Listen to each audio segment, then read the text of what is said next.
Reka nongere mbasuze kandi mbahereze ikaze mu makuru ya nimugoroba agezwe mu amasaha tugiye kunyarukira mu burasirazuba bwa Repubulika Iharanira Demokarasi ya Kongo ni ku mutekano politike na diplomasi. Tugiye kubabwira byinshi bigiye bitandukanye. Igisirikare cy'u Burundi gikomeje kwiyongera hano mu mujyi Uvira rwagati. Amwe mu makuru akomeye cyane maze kumenya nuko abandi basirikare basanga hafi 273 bongeye koherezwa bazanywe hano muri Uvira baturutse mu gihugu cy'u Burundi. Ni special forces za FDNB shyashya zongeye kugaragara hano mu rugamba. Bigaragara neza yuko urugamba rusa nkaho rusubiye irudubi cyangwa se rusubiye irubisi. Aho rero tugiye kugenda turebera hamwe uko byitwaye cyangwa se uko bihagaze muri amasaha. Izindi ngabo zaturutse ahitwa Kindu, Karemi ndetse naho bita Katanga ndetse n'ahandi bita muri za Tanganyika iyo ngiyo n'abasirikare benshi cyane ngo benshi ariko nimvuga ngo ni benshi muze kunyumva neza cyane kuko n'umubare wabo ntiwatangajwe.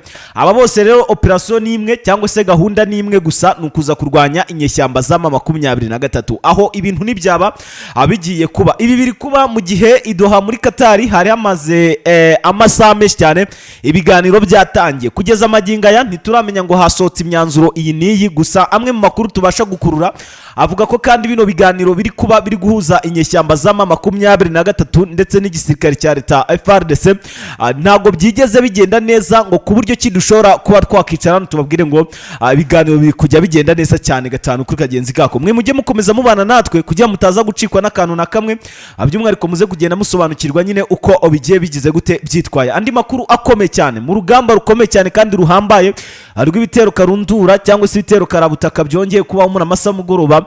Birongeye kandi nanone drone irazamutse yikarakasa hitwa mu Minembwe yari igiye gukora amabara ariko birangira inyeshyamba za M23 zihagobotse. Bimeze bite ibi bitero? Bisa nkaho byari byateguwe byanapanzwe bikaba byari bigiye no gushyirwa mu bikorwa muri amasaha y'umugoroba. Ugiye kugenda ubyumva. Aba baturage ni gatiki ni kubera niye mpamvu itumye abashaka kwicwa ku bwishi nta numwe basize kuva ku mwana uvutse uwo munsi kugeza ku mubyeyi ushaje wigendera cyangwa se wipfira. Ibyo byose tugiye kubirebera hamwe. Ese ibi ntibyaba ari ibibazo bikomeje kugenda byibasira aba baturage mu bwoko bw'abanyamurenge? Turaje byose tubyumve muri aya makuru. Hanyuma ingabo z'u Burundi zongeye nanone kandi kuzamuka ahitwa Ruvungi, Bwegera, Katogota ndetse n'utundi cyo tugiye dutandukanye tubarizwa hano muri Sud Kivu by'umwihariko muri territoire ya Uvira. Gahunda ni ya yindi ni barase bave mu bacicikane cyangwa se batatane ni ukuvuga ngo batatanye inyeshyamba za M23. Ibyo byose rero ugiye kubyumva. Anyita Pacifique, iyi ni Ruhuka Impa News. Tugiye kubana neza cyane gatanu ko yagenzi kako. Kugira ngo ujye ubasha kunyumva biragusaba gukanda kuri subscribe. Utaramutse utakanze kuri subscribe byaza kugora kongera kunyumva. Twinjiye rero mu makuru akomeye cyane ni ku bitero karundura nkuko natangiye mbibabwira, ni ku mutekano politike ndetse na diplomasi. Turaje tunyarukire Kinshasa tubabwire iby'abagenerali nabo bakatiwe n'inkiko. Ubu tuvugana ibihano byabo byamaze kwa byemezwa neza bamwe muri bo banafungiye muri gereza ya Ndoro. Turaje tugende tubirebera hamwe. Ese baba bagiye gufunganwa hamwe n'inyeshyamba za M23 cyase na bamwe mu bashinzwa ko bafite imikoranire hafi n'inyeshyamba za M23 bakaba bafungiye muri gereza ya Ndoro ndetse no mu bindi bice bigiye bitandukanye by'amagereza abarizwa hano muri Kinshasa. Ayo ni amakuru akomeye cyane. Hanyuma rero kandi nanone andi makuru ngiye kukubwira akomeye ku buryo buhambaye cyane. Shabunda nimwe muri territoire zikomeye cyane zibarizwa hano neza niba ntibeshye muri Sud Kivu. Angarira makuru mfite nuko drone naho yari yaharashe mu masaha mu gitondo ariko muri umugoroba ndaje mbabwire ibyongeye kubaho. Izindi zigeze muri ebyiri zongeye kandi nanone kuburirwa irengero muri territoire ya Warikare. Fita makuru menshi cyane. Ndabasaba gukanda kuri subscribe cyangwa se gupyonda cyangwa se ubikora uko ushaka ariko kandi kuri subscribe ujye ubasha gukurikirana amakuru nk'aya ngaya by'umwihariko aba yihuta y'imbere ku mirongo y'urugamba. So ndagira ngo rero ninjire munyemerere ntangire n'amakuru yacu. Inyeshyamba za M23 tugiye gutangira muri Rucuro zirashinzwa nanone kandi ngo kwibasira abaturage bo mu bwoko bw'abahutu ngo bakomeje kwicirwa neza hano muri territoire ya Rucuro by'umwihariko muri grupoma ya Binza. Nanone kandi bongeye gushinzwa abandi bageze kuri 73 ngo biciwe umunsi umwe muri no grupoma ya Binza. Ahangaha rero bikaba bishinzwa izi nyeshyamba za M23 mu gihe nta cyemezo cyangwa se ibizibiti bihamya neza ko izi nyeshyamba za M23 zikomeje koko kugenda zikora ibyo bikorwa. Kuri bo ni ibikorwa by'urukozasoni, ntago ibyari bikorwa bagira gute bakora. Ntago gahunda n'intumbero yabo ari ukwivugana abaturage, kuko kuri bo ngo umuturage ni kwisonga ari imbere cyane, ngo kandi umuturage ni nkundi. Bigaragare neza yuko rero izi nyeshyamba ziregura mu buryo mwe cyangwa se ubundi ko zitajya zikora ibyo bintu, ariko FARDC ikareba ikavuga ati nta bundi buryo bw'amarokokero cyangwa se nta bundi buryo n'indi tekanike twakoresha kugira ngo dutsinde usibye guharabika inyeshyamba za M23. Ibi bintu rero bisa nkaho byamaze gufata indi ntera, bitewe nuko ibi bitero bizakomeje kugenda biba byagiye byibasira by'umwihariko mutu axe inyeshyamba za M23 zibarizwamo hano muri teritwari ya Rucuro. Bigaragaza neza ko izi nyeshyamba zikomeje kugenda zishinzwa ibyaha byakozwe n'abasirikari cyangwa se n'abarwanya kuri leta ya Kinshasa cyangwa se FDLR, Wazalendo, Mai Mai ndetse na FARDC babarizwa muri ziriya axe. Kugeza ubu nta ngabo za leta FARDC zibarizwa muri iriya axe, ahubwo habarizwa abazalendo ndetse n'aba FDLR ndetse nabo bita abanyatura, nibo babarizwa muri ziriya axe. Ubu tuvugana rero bongeye nanone gushinza nyine izo nyeshyamba ko hari abishwe bageze kuri 70. Abangaba rero bakaba barishwe mu mpera z'ibi byumweru nyine tumaze, cyangwa se mu mpera z'uku kwezi kushize kwa karindwi. Iyo akaba ari imibare yakusanyizwe igashyirwa hanze n'igisirikare cya leta FARDC. Ibyo bintu rero nizere ko byumvikana neza cyane gatanga kagenzi kako. Inyeshyamba za M23 azikomeje kugenda zishinzwa ariko nazo aziregura. Hagati aho andi makuru akomeye cyane ajyanye n'urugamba ruri kubera no mu burasirazuba bwa Repubulika Iharanira Demokarasi ya Kongo.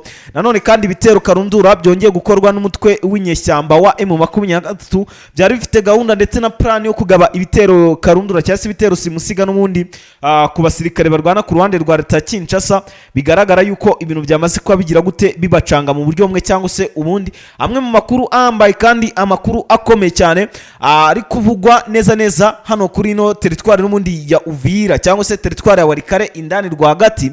Amakuru ndi kubasha gukurura ari kungeraho aturutse hano mu burasirazuba bwa Repubulika Iharanira Demokarasi ya Kongo. Biravugwa kandi bikanatangazwa yuko izi nyeshyamba za M23 hano muri teritwari ya Walikare zamaze gufata undi mujinya uhambaye ku bitero karundura bibaye muri amasa mugoroba byibasiye cyane abasirikare barwana ku ruhande rwa leta Kinshasa. Ibi ngibi rero nkabireba nkavuga ati ni ibintu bitoroshye abe na gatoya. Dore rero uko byagenze operation nyirizina uko zagiye zizamuka azerekeza neza ahantu bita Bereka ndetse n'ahantu bita Nkasa. Ahangaha ni muri Pinga Bushimo indani kwa ndani. Ahangaha rero hari ibitero byazamutse bya Wazalendo byari bizanywe kugira ngo bibe byagira gute byabasha kuba byahagarika avasazu umutwe w'inyeshyamba wa M23 urwanya ubutegetsi bwa leta Kinshasa. Ariko nkakubwira ngo ntago byigeze bibasha kubakundira, kuko ubwo batakaga ahitwa Bushimo M23 cy'ibumoso iramanuka yigira ahantu bita Bereka, ivuye ahantu bita Bereka ihita ikomeza yigira hitwa Nkasa ni hafi neza nano ku kibuga cy'indege. Kera kabaye birongeye birabaye, nanone birongeye birigaruriwe. Ibindi bice bigiye bitandukanye bibarizwa hano mu burasirazuba bwa Repubulika Iharanira Demokarasi ya Kongo. Andi makuru akomeye cyane nakomeje kugenda nkurura neza cyane akantu ku kandi nkagenda ndebera hamwe uko byigenda byitwara nyine uko urugamba by'umwihariko cyangwa se situation ihagaze by'umwihariko ibijyanye n'ibibera no ku rugamba. Namenye neza ko aka gace kitwa Nkasa ari agace kahereremo kino kibuga cy'indege cya Pinga, hakaba ari naho hatuye uyu mugabo bita Gidoshi Mirayi. Uyu Gidoshi Mirayi sinzi ngo biraza kuba bigenda bite, ese uyu mugabo araza kwemera kumanika amaboko cyangwa se araza kuba ahangana n'izi nyeshyamba za M23 arebe niba yazitsinda mu buryo bumwe cyangwa se ubundi. Gusa wenda icyo nababwira cyo nkanakibashishikariza nuko nababwira ko ibintu mu buryo bumwe cyangwa se ubundi bitoroshye abe na gatoya, kuko uru ruhande rurwana ku izi ngabo zirwana ku ruhande rwa leta Kinshasa bigaragara neza yuko bamaze kugira gute gutsinda ikwasi rwana n'ubundi ku ruhande rwa leta FARDC ndetse na Wazalendo. Ibi ni ibitero karundura n'ubundi bigize gute byongeye kubaho ariko bisize inyeshyamba za AFC M23 zigize gute zitsinze coalition ku rwego rwo hejuru cyane. Ibi bitero kandi bibayeho bitumye nanone coalition ihunga hafi ikilometero cyose iturutse hano muri Pinga. Uyu mugabo bita Guido Shimirayi, amakuru mfite nuko ashobora kuba atakiri no kubarizwa muri iyi axe, ahubwo ashobora kuba yagize gute yamaze no kuba ahunga mu buryo bumwe cyangwa se ubundi. Ibi bintu rero byakomeje kugenda bigira gute bifata indi ntera nyaboneka. Hanyuma andi makuru mfite kandi amakuru ahambaye ajyanye n'urugamba ruri kuba hano muri zino axe n'ubundi, amakuru aravuga yuko inyeshyamba zama 23 ntabyo gutindamo nta nibyo gutinzamo, igahunda bari bafite bisa nkaho n'umugambi wabo bawushyize mu bikorwa. Ibi bitero karundura bibayeho bitumye bazamuka bakerekeza neza ahangaha muri Pinga indani, barazamuka bararenga bajyano za Nkasa, birukana icyitwa Wazalendo ndetse na za Maimai Kifuafua zibarizwa muri zira axe. Izi ngizi zijoininze kuri uyu mugabo bita Guido Shimirayi. So ndagira ngo tuve muri zo axe, ariko mbere ko tuzivamo ndagira ngo mbabwire ko muri Satere ya Warikare harayemo ubwoba bukomeye cyane ko yuko hari abasirikare bishobora kuba bikekwa ko baba barimo muri Satere indani ba M23. Ni iminsi 3 yareciyemo. So tuvuye muri yo axe twikoze muri Masisi gatoya, naho mbabwire uko byifashe. Ahangaha ni muri axe ya za Gihondo. Ahangaha naho biravugwa yuko mu masaha y'igitondo haje kumvikana utuntu dusa n'udusasu, ariko tuza kugira gute kurekeraho. Ntibyakomeza ngo bibi ibintu bikaze cyangwa se ngo biteze imidugararo. Izi nyeshyamba zama 23 ziza kurangira nyine zigeze gute zibashije guhagarika ibyo bitero karundura n'ubundi byari bigiye kugira gute kuba byabaho, cyangwa se abo bazarindore bagiye kugira gute kongera kubatungura. Ibyo byose rero babikumiriye. Andi makuru rero twihuta turagaruka gato kuri Tomar Banga mu kanya gato, ariko maze kwikoza muri Sud Kivu. Naho mbanze mbabwire ko ahitwa Sange, aho hitwa Bwegera, Ruvungi byabaye byiza, byabaye navuga ko byabaye byiza cyangwa se bibi, ariko nababwira yuko ahangaha naho humvikanyemo imirwano, ariko iyi mirwano ikaba itagize gute, ikaba itamaze umwanya munini cyane, kubera ko ari ingabo z'u Burundi zazamutse zije gushotora zino nyeshyamba zama 23 ngo zikunde zirebe uko bahagaze, niba bafite ibikoresho cyangwa se bafite imbaraga zo kuba babahagarika. Ariko ibyo batekerezaga bisa nkaho bibaye byo, kubera yuko bagari bagamije kwinjira, ariko ku kwinjira kwabo byari bibakozeho nyaboneka. Ndababwiza ukuri ko ibintu byari bibabayeho n'amateka ahambaye cyane, bisa nkaho bari bongeye gukubitwa nanone n'inyeshyamba zama 23, ariko bakabibona kare bakahita bakora icyo bita reprise strategique, basubira inyuma mu birometero nka 3 baba batsinzwe batyo, ariko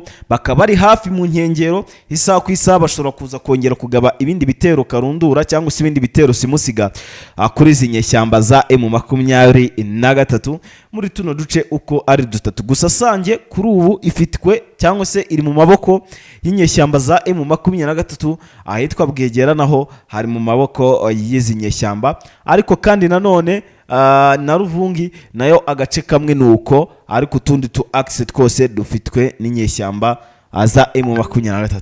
Ibyo bintu rero ngira ngo ni ibintu byumvikana neza cyane gatanu kuri kagenzi ikako.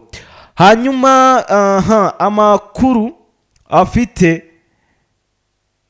neza ari kungeraho hano muri teritwari ya Shabunda, ahantu bita Nzibira drone yikarakashije kuva mu masaha mu gitondo kugeza muri umugoroba, aribwo inyeshyamba za M23 ngo zirakaye zitangira kugira gute kuyirasaho ihunga ityo. Ari kamwe mu makuru mfite nuko idashobora kuza gushyika Gisangane, bitewe n'iki, bitewe nuko yamaze kuba igira gute ishobora kuba ngo yarashwe ibaba cyangwa isikarashwa hamwe nyine muhatuma igenda. Andi makuru mfite nuko ataraho yaje kurasa gusa, kuko yazamutse yerekeza na hano hari agace kitwa Nzibira, ruguru yaho naho hari utundi duce tugeze muri 2, hakaba ko bita Kanyora n'utundi tu axe, harimo n'utwe M23 igaruriye uyu munsi. Wenda singiye kutugaruka, wenda ndatugaruka mu yandi makuru ya mu gitondo. amakuru ari kungeraho avuga ko utwo tu axe twose twageragerejwemo ibitero bya drone n'undi byari bigamije kugira gute kugabwa kuri bano barwanyi ba AFC/M23. Ibi rero bikaba bitigeze bibakundira kubera yuko izi nyeshyamba zahise zibirwanya ku bwishi.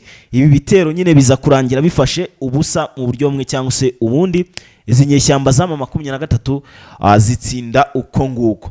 Hanyuma andi makuru kandi ari kungeraho nanone aravuga ku bindi bitero karabutaka bisa nkaho byari byateguwe bya drone n'umundi zazamutse hara mu Minembwe, aho byari bigiye kugaba ibitero bigiye bitandukanye mu baturage mu Minembwe, by'umwihariko byagiye byibanze hano kuri commune rurale de Minembwe cyangwa se commune rurale ya Minembwe, aho rero byagabwe kuri bano barwanyi batwirwaneho, ariko biza gusiga izi nyeshyamba za M23 zari hafi aho ngaho ngo zibonye iyo drone ziravuga ati twarakwihanganiye ariko kuri ishuro ntibishoboka ati ntago twakwihanganira.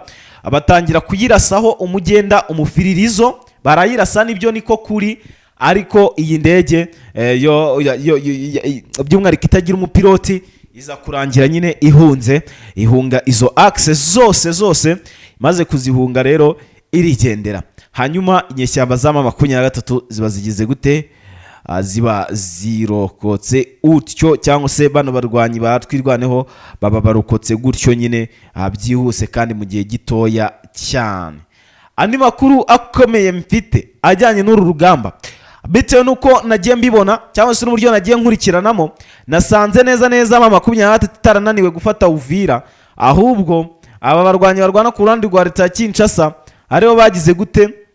Basa nkaho bari gushaka ko inyeshyamba za M23 zifata Uvira kugira ngo ibirego bizamuke ari byinshi, kubera ko urebye ibitero bibagabwaho, ariko kabona ko intambara iri gutinzwa ngo hakunde hafatwa imyanzuro runaka, inyeshyamba za M23 bazihindurira izina hanyuma ziba zakamburwa ibice n'ubundi bimwe na bimwe bagiye bigarurira. So murumva ko rero amakuru yari menshi cyane. Hanyuma yitwa Katana naho amwe mu makuru nari ndimo kubasha gukurura avuga ko nanone naho uyu munsi humvikanyemo isasu. Nkaba nkurikiranye rero ngo nemve neza iryo sasu ryarasiye, gusa ngo ni hafi na za Kavumu, bivuga bisobanuke ko cyangwa se byumvikane ko nanone ni Wazalendo mu buryo bumwe cyangwa se ubundi bari bagerageze ibindi bitero karahabutaka. Reka dusubire mu yandi makuru aza kuba ari imbere mu kanya gato. Nitwa Pacifique, amakuru yaciyo nakagaruka. Bye bye.